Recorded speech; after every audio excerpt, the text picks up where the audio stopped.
to think I did all that, and may I say, not in a shy way, oh no, not me, I did it my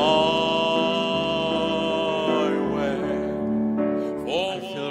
Чувствах се много добре.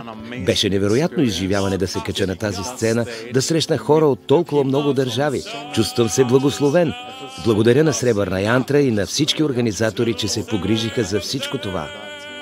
Уча музика в университета в Никозия, Кипър, както и мюзикъл в музикалната школа към Future Academy of Arts и се чувствам благословен, че правя това. Участвах и в конкурса Angel Voices, където спечелих първа награда – златен медал. А също спечелих и гран-при в конкурса Culture Caravan в Полша. Искам да имам собствена идентичност, свой образ в тази голяма музикална индустрия.